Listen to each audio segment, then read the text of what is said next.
My son heard his future mother-in-law call me a disaster in front of 200 wedding guests. And before I could even process the shame burning my face, he looked at his bride, saw her laughing, and stopped the wedding with 6 words that changed everything. "This wedding is over. Everyone leave." The room went dead, silent. I thought the worst moment of my life had already happened. I was wrong, because what my son did the next morning would tear apart a family that had been smiling with secrets behind their teeth for months.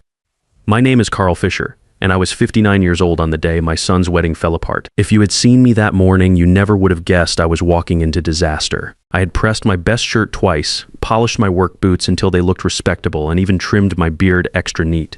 My only son, Tyler, was getting married, and that was enough to make every ache in my joints feel worth it. I'd been up since 5 a.m. checking the gift envelope for the 3rd time and loading my toolbox into the truck. Yeah, my toolbox. Tyler had asked me to bring it because the hotel's cake table was wobbling, and he knew I could fix it in 5 minutes. That's what fathers do. We fix things. I spent 32 years in construction before my back made me retire at 57, and there wasn't much I couldn't handle with the right tools. The wedding was at the Grand Magnolia Hotel, one of those fancy places with marble floors so shiny you could see your reflection. Not my kind of place, but Tyler's fiancée Monica had her heart set on it. Her mother, Beverly Grant, had made sure of that. Beverly was the type of woman who treated money like armor and used her smile like a weapon. She'd made it clear from day one that my blue-collar background was an embarrassment to their family image. Let me tell you about Beverly Grant. She owned some high-end real estate business downtown and drove a BMW that cost more than I made in 2 years. She had perfectly styled hair, designer clothes, and the kind of attitude that made you feel like you were tracking mud just by existing in the same room. From the moment Tyler brought Monica home for dinner, Beverly had looked at my modest house like it was contaminated. The first time she visited, she walked through my living room, the room where Ruth and I had raised Tyler, where we'd watched him take his first steps on the hardwood floor I'd installed myself, and said, "It's very authentic."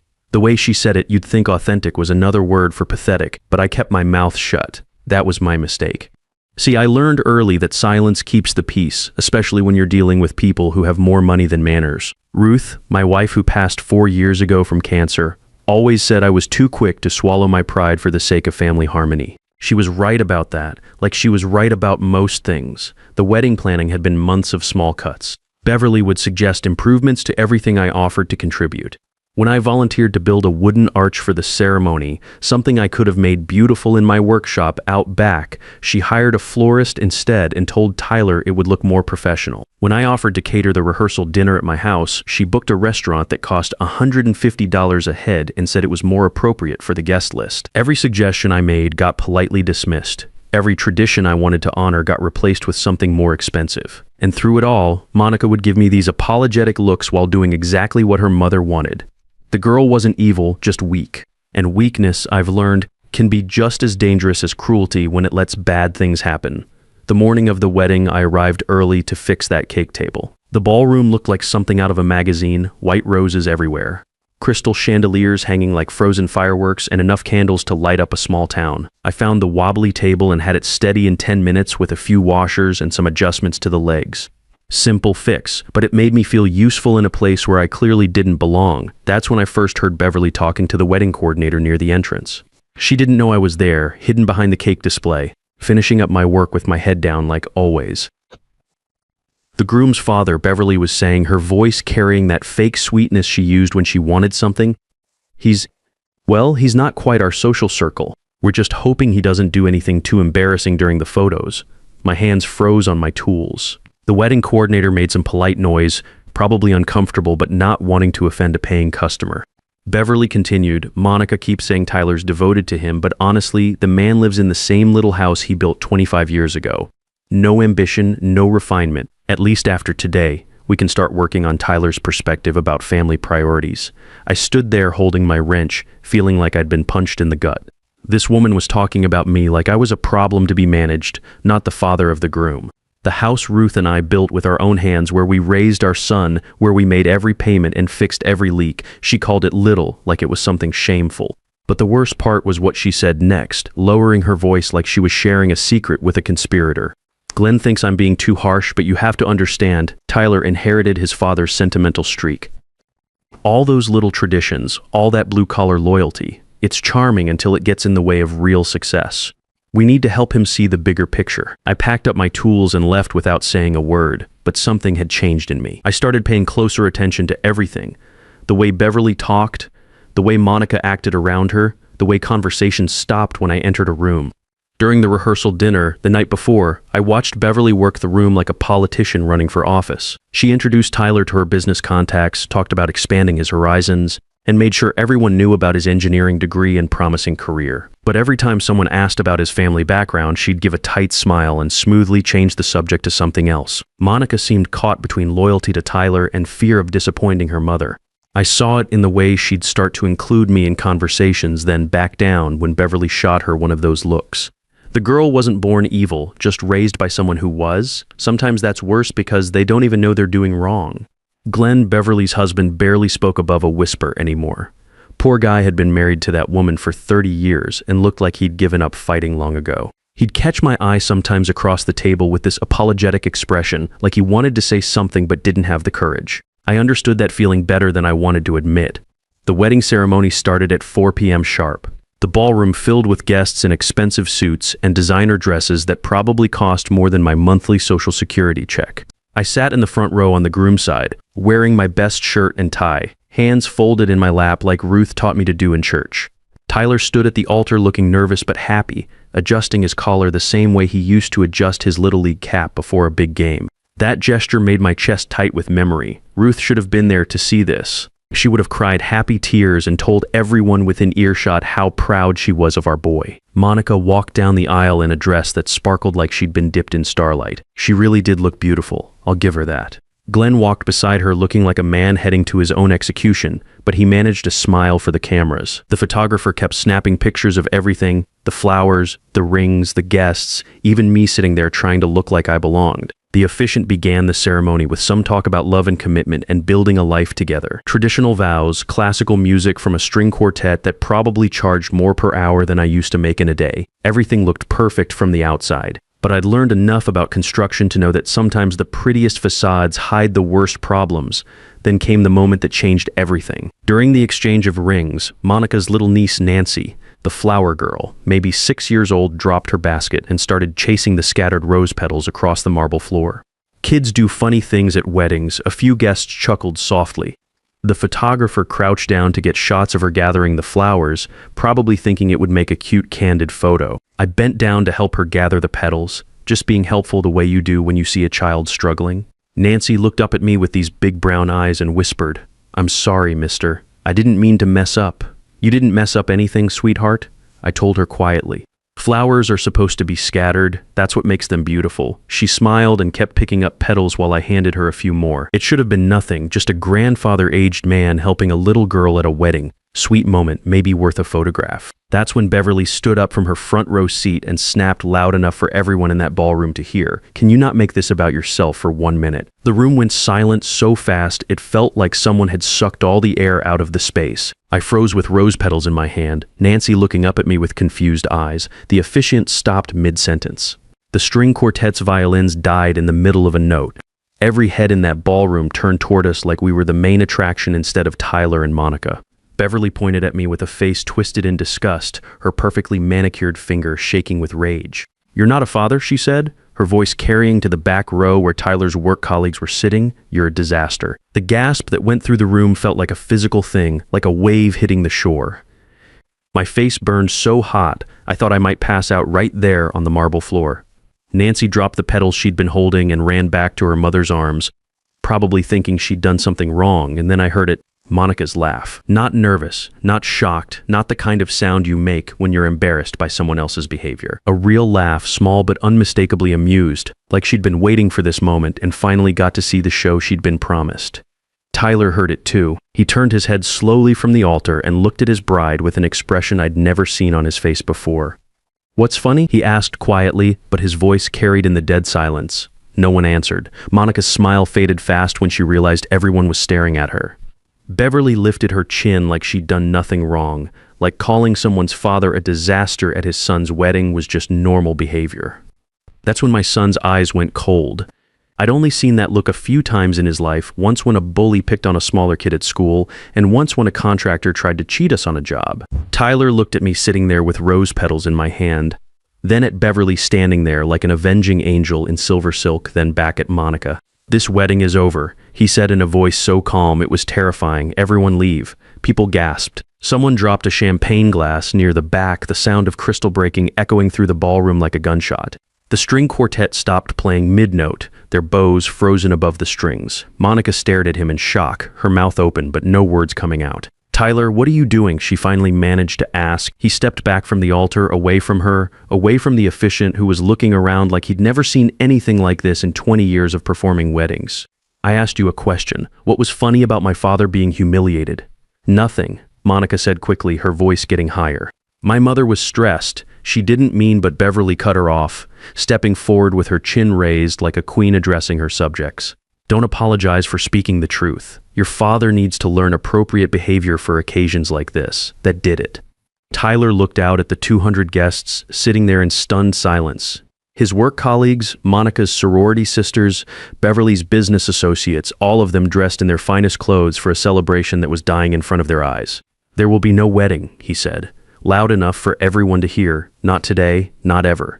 The room exploded. Monica shouted his name. Beverly screamed something about ungrateful children. Glenn grabbed Beverly's arm, trying to pull her back down into her seat. Geist stood up, confused and whispering, some already reaching for their phones to capture whatever this was turning into. And Tyler walked straight to me, took my hand like he did when he was 7 years old and scared of thunderstorms, and said, "Come on, Dad, we're leaving." I don't remember walking out of that ballroom. I only remember the feeling of every eye on me, the sound of expensive heels clicking on marble as people moved around in chaos, and Tyler's steady hand on my arm as he led me through the lobby and out into the parking lot.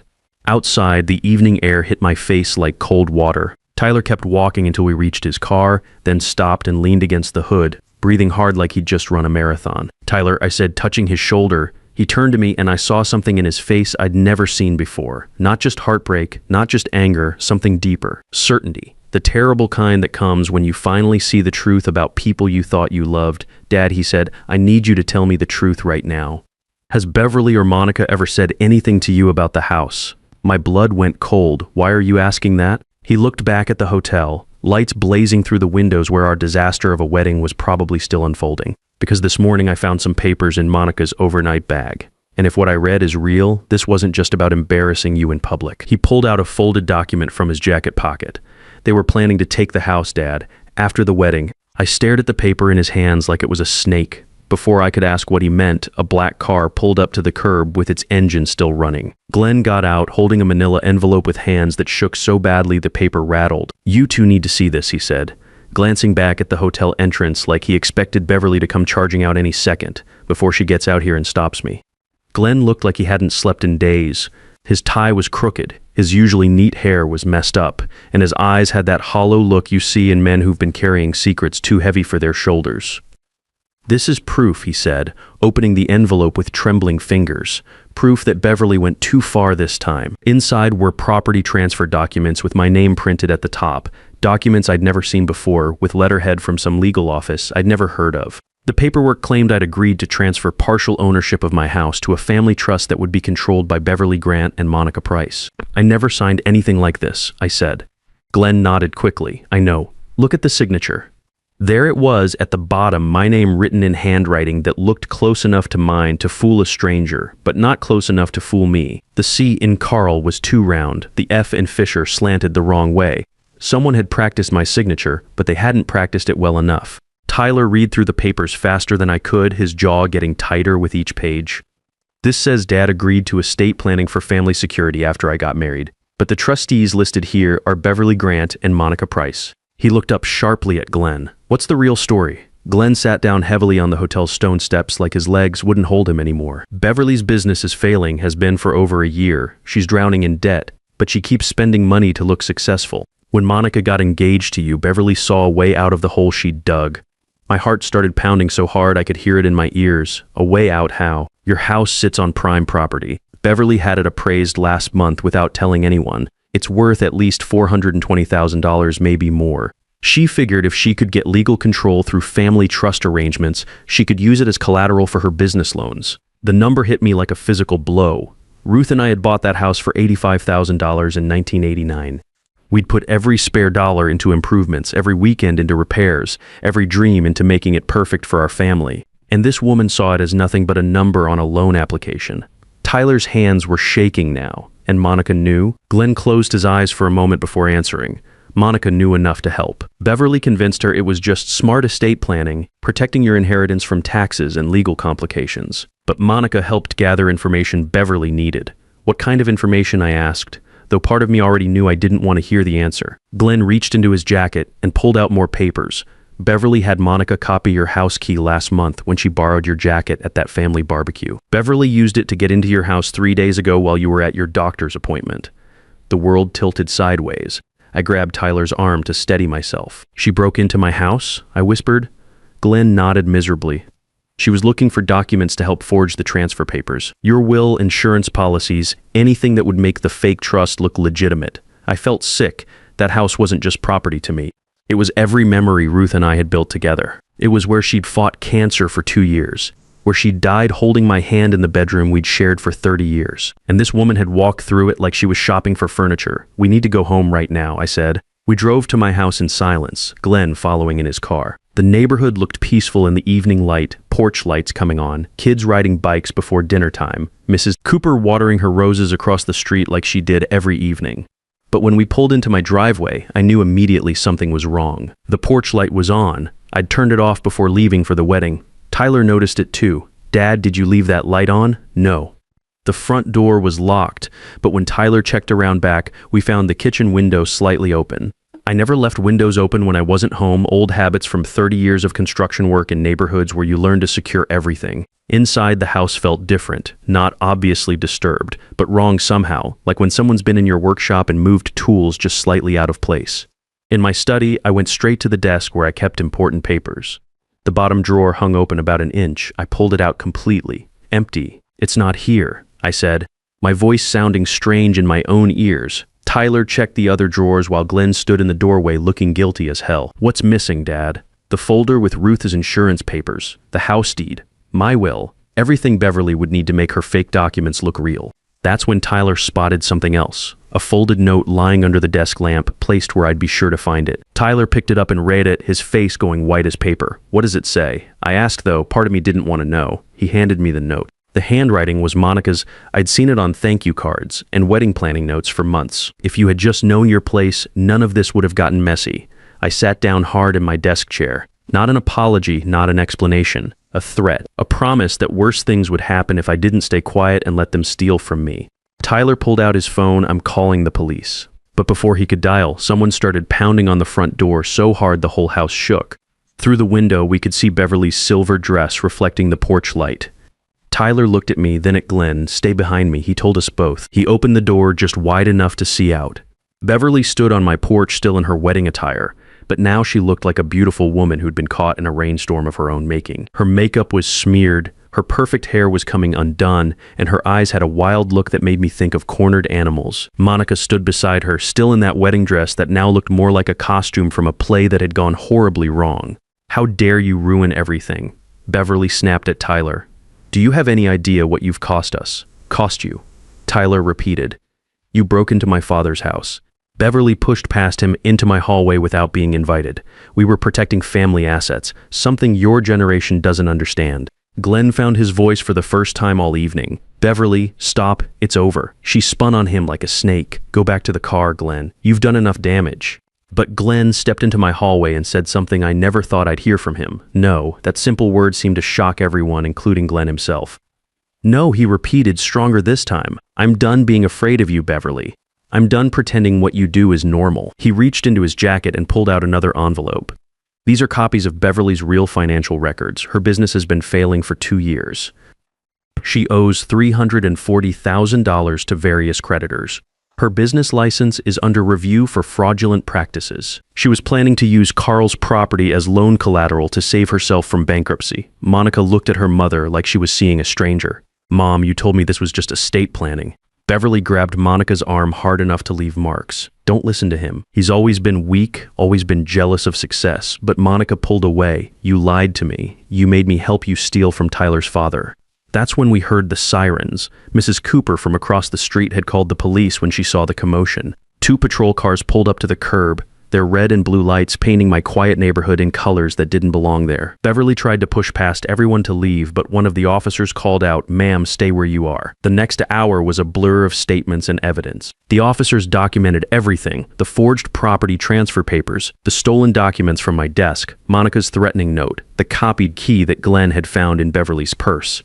When they searched Beverly's car, they found my original papers and something else that nearly broke my heart: Ruth's jewelry box from our bedroom dresser. I hadn't even realized it was missing.